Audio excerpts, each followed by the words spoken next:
Aujourd'hui, j'ai envie de vous poser plusieurs questions. La première, pourquoi ce sit-in devant le Parlement européen aujourd'hui? Bon, d'abord, merci de nous tendre votre micro. Nous sommes là parce que nous avons été invités par la diaspora, membre du PDCRDA pour l'Europe, qui nous a donc invités à participer à ce sit-in. La raison, ou les raisons sont relativement simples. Aujourd'hui, dans notre pays, la Côte d'Ivoire, les élections présidentielles prochaines auront lieu en octobre 2025. Et à l'approche de ces élections, l'ensemble des populations ivoiriennes, dans leur grande majorité, que ce soit au niveau national, que ce soit au niveau de la diaspora, s'inquiètent des indicateurs qui se présentent à nous et qui sont similaires à des indicateurs que nous avons déjà vus par ailleurs. En 2010, à l'approche des élections présidentielles, tout avait l'impression d'être calme. Au final, le résultat est celui que nous connaissons avec plus de 3000 morts. Certainement, c'est le double. Nous avons aussi vu les élections de 2020 où, à quelques mois, alors que le président Bédié lançait un appel au dialogue, il n'a pas été entendu, il n'a pas été écouté. Le président Ouattara a allègrement violé la Constitution en s'engageant dans des élections auxquelles il n'avait pas droit et s'est engagé donc dans un troisième mandat illégal dans un contexte vraiment déplorable. Donc, approche les prochaines élections 2025, nous avons des raisons de nous inquiéter parce que là aussi, l'ensemble des partis politiques de l'opposition, les députés de l'opposition à l'Assemblée nationale interpellent les tenants du pouvoir pour leur dire que les conditions dans lesquelles ces élections se présentent à nous ne sont pas des conditions viables pour permettre une paix durable dans notre pays. Et quelles sont ces conditions? D'abord, une exclusion programmée de tous les candidats de l'opposition, dont le président Cheikh Tidiane Thiam et le président Laurent Gbagbo. Ensuite, une liste électorale qui est truffée de données vraiment qui ne sont pas qualifiables. Ce que je peux vous dire, c'est que sur 8 millions et quelques d'électeurs sur cette liste, vous avez 6 millions qui n'ont pas leurs données personnelles complètes. À cela s'ajoute ce qu'on a transféré d'un point A à un point B sans leur accord. Vous avez les cartes d'électeurs qui sont des cartes, en tout cas les inscriptions qui sont fictives. Vous avez des gens, des femmes qui ont plus de 50 enfants. Vous avez des personnes qui ont plus de 150 ans. Voilà un peu l'image que donne cette électorat. Ensuite, vous avez une commission électorale indépendante, dite indépendante, qui a été dénoncée depuis 2010. En 2018, il y a eu une étude de l'APDH, une organisation des droits de l'homme, en association avec Konrad Adenauer.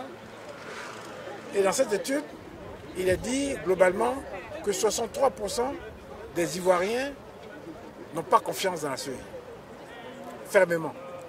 Et même sur les 27%,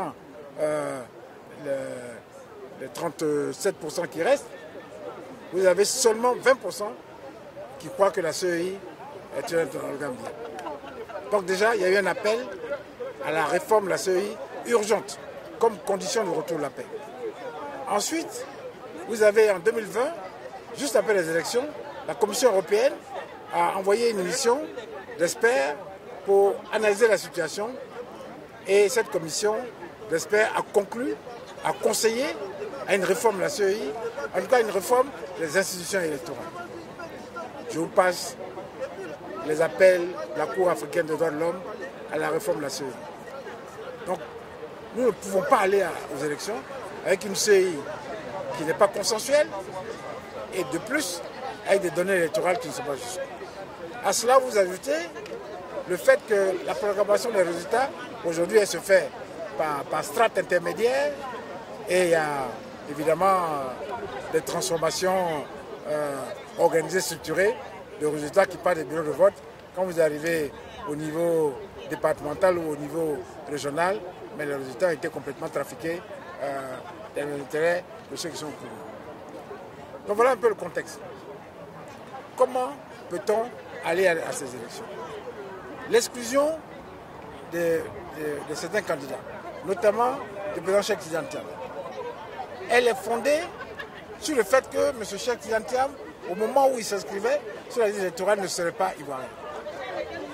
Moi, je ne suis pas juriste, mais je pose des questions de M. Tout le monde. Notamment, M. Cheikh Tidiane Thiam était ministre du plan de développement dans le gouvernement du président Henri Konan Bédié. Quelle nationalité avait-il en ce moment? Comme M. Ouattara d'ailleurs. Lorsque son nationalité a été en cause, il était Premier ministre de la Côte d'Ivoire. M. Cheikh Tidiane Thiam était directeur général de Minet. Avec quelle nationalité avait-il postulé à ce poste? Ou avait-il été nommé? M. Cheikh Tidiane Thiam est ivoirien de par sa mère. Il n'y a pas besoin de sortir je ne sais où pour le comprendre. C'est une machination, une orchestration, une manipulation de notre justice qui aboutit à des conclusions saugrenues, des conclusions qui ne sont pas dignes d'un grand pays comme la Côte d'Ivoire. Et comme je l'ai dit, à cela s'ajoute aussi l'aspect sociologique. M. Cheikh Tidiane Thiam est le petit-fils de Félix Houphouët-Boigny. Sa mère est baoulée de Côte d'Ivoire. Alors, sur cette base-là, vraiment je dis toujours que ce n'est pas sérieux de dire que M. Cheikh Tidiane Thiam n'est pas ivoirien. Comme ce n'est pas aussi sérieux de dire que M. Laurent Gbagbo ne peut pas être candidat. M. Laurent Gbagbo a été acquitté avec Blé Goudé à la CPI. 10 ans de prison. Il revient en Côte d'Ivoire avec une condamnation où il n'était même pas présent quand il a été convoqué. 20 ans pour braquage la BCEAO. La BCEAO elle-même, elle dit qu'elle n'a perdu aucune ressource financière. Blé Goudé également, voilà des gens qui jouissent, qui ont 20 ans de prison, soi-disant, et qui circulent librement en Côte d'Ivoire. Voilà, chers amis, voilà le message que nous sommes venus passer pour dire que la Côte d'Ivoire prend une voie qui n'est pas une bonne voie. Nous avons eu droit à des élections où il y a eu des morts. Nous voulons cette année des élections apaisées. Nous voulons des élections crédibles. Nous voulons des élections consensuelles, où chacun va voter librement, où tous les candidats vont compétir et que le meilleur gagne. La Côte d'Ivoire a besoin de démocratie. Elle a besoin de démocratie. C'est des gens qui prétendent qu'ils peuvent construire un développement durable dans un pays qui n'est pas démocratique. C'est possible. Dans ce cas-là, écoutez, on prend un choix, on retourne au parti unique, on retourne sur les modèles comme l'URSS, on retourne sur les modèles comme la Chine, mais ce n'est pas le choix de la Côte d'Ivoire. La Côte d'Ivoire a fait un choix. C'est le choix d'une démocratie ouverte à tous, libre, qui nous permette vraiment de faire une gouvernance par le peuple. La Côte d'Ivoire aussi fait des choix qui sont des choix importants de son histoire. Dès l'indépendance, la Côte d'Ivoire a intégré l'ensemble de ses frères de la sous-région qui souhaitaient participer au développement de la Côte d'Ivoire. Souvenez-vous que des ministres sont d'origine burkinabé, d'autres sont d'origine malienne, d'origine sénégalaise. Mais avec tout cet ensemble, nous avons fondé, nos aînés ont fondé un pays. Et aujourd'hui, les choix qui nous sont proposés sont des choix qui remettent en cause complètement les fondements de notre nation. Notre nation, la Côte d'Ivoire, c'est le pays de la diversité. Avec l'intégration de tous nos frères et sœurs qui sont venus et qui ont pris la nationalité du pays. Et avec eux tous, nous voulons construire la Côte d'Ivoire. Donc le modèle qui nous est proposé, celui de la division, de la fracture et de combat d'un clan pour se perpétrer au pouvoir, c'est un combat qui ne nous intéresse pas, qui n'intéresse pas les enfants de la Côte d'Ivoire et qui n'intéresse pas ceux et celles qui veulent construire une nation moderne. La Côte d'Ivoire aspire à être une grande nation, à être un modèle de développement en Afrique de l'Ouest.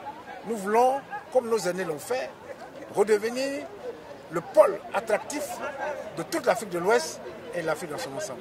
Nous voulons nous réconcilier entre nous-mêmes, nous voulons aussi nous réconcilier avec nos frères qui sont aujourd'hui partis avec l'Alliance. Demain, à Cheikh Tidiane Diagne, la Côte d'Ivoire non seulement va se retrouver, va se réconcilier, la démocratie va être mise en marche, personne ne va désormais pouvoir...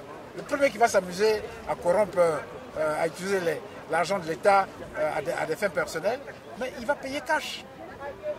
Ce qui n'est pas le cas aujourd'hui. Voilà.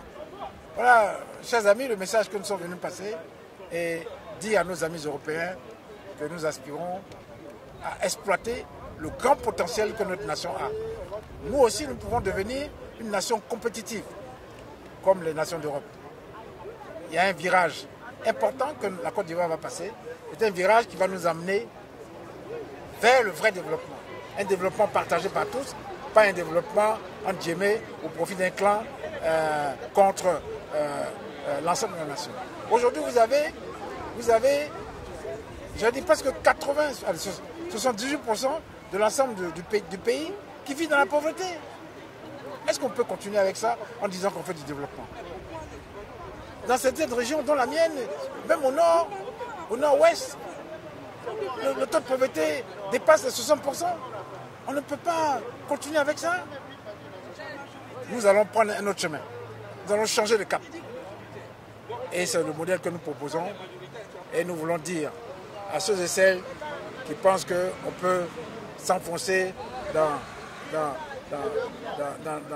la dictature, qu'un pays peut progresser, nous voulons leur dire que ce n'est pas le choix des Ivoiriens. Les Ivoiriens veulent le changement, ils veulent la paix, ils veulent la vraie démocratie, ils veulent le vrai développement, ils ne veulent pas de cette illusion de développement qu'on nous vend aujourd'hui. Et c'est de cela qu'il s'agit. La meilleure façon de proposer un projet à une société, à des populations, c'est de leur montrer, de leur présenter ce que vous leur proposez. Et nous, notre projet, il est autour de plusieurs thèmes. Le président Tidiane l'a dit, c'est l'équité. C'est l'équité, un des thèmes clés. C'est le développement partagé par tous. Ce n'est pas un groupe qui vit dans l'opulence et puis un autre groupe qui vit dans la pauvreté. Ce n'est pas un autre groupe qui nomme ses enfants aux fonctions, mais c'est l'ensemble de la Côte d'Ivoire qui nomme ses enfants, ceux et celles qui sont compétents, quelle que soit leur région, aux affaires, pour diriger le pays. Vous savez que, j'aime dire souvent, nous avons bénéficié de cette Côte d'Ivoire où on nous a donné des bourses, où on nous a permis de faire des grandes écoles françaises, mais pas parce que nos parents étaient des membres du gouvernement ou quoi que ce soit, nos parents étaient des paysans. Et il faut Boigny a fait des enfants de paysans, des ingénieurs, des docteurs, de tout ce que vous voulez, hein, des techniciens supérieurs. Hein, et nous avions pris le chemin du vrai développement, avec des usines, une transformation industrielle. Aujourd'hui, coup d'État en 1999, et depuis nous sommes encore dans le trou en train de nous chercher. Nous voulons sortir du trou. Et nous sommes capables de proposer à nos compatriotes un projet. Nous sommes capables de leur dire qu'ils vont voir autre chose que ce qu'ils voient aujourd'hui. Nous allons transformer ce pays. Eux-mêmes seront surpris. Hein? Chacun pourra manger à sa faim. Chacun pourra mettre ses enfants à l'école, dans les mêmes écoles. Aujourd'hui, à Abidjan, est-ce que vous, paysannes, avec votre cacao, vous allez mettre votre enfant au lycée français? Vous avez les moyens? Hein? Voilà. Ce que nous voulons faire, c'est de donner la chance à tout le monde. Faire que la Côte d'Ivoire devienne aussi un pays comme l'Europe. Vous savez, je vous ai dit que j'ai passé 32 ans de ma vie ici. J'ai travaillé, j'ai transformé, j'ai fait des usines. Mais pourquoi on ne fait pas la même chose chez nous? Nous avons les mêmes capacités. que nos frères européens, dans la même capacité. Nous sommes dans les mêmes écoles, on peut faire la même chose qu'eux. Mais pourquoi nous traînons depuis tant d'années? Mais parce qu'on refuse. Il y a un groupuscule qui veut mettre la main sur les richesses. Non. Mais ça, nous voulons dire à nos compatriotes, suivez-nous. Suivez-nous, suivez Cheikh Tidiane Thiam. Et vous allez voir autre chose. Vous allez voir une autre Côte d'Ivoire. Une autre Côte d'Ivoire est possible. Vous allez voir la Côte d'Ivoire fraternelle, retrouvée dans sa diversité. Vous allez voir la Côte d'Ivoire riche de tout son potentiel ethnique, religieux, riche de sa diversité, qui demain va devenir une grande nation parmi les nations. C'est de ça qu'il s'agit. Je vous remercie, honorable. Merci infiniment.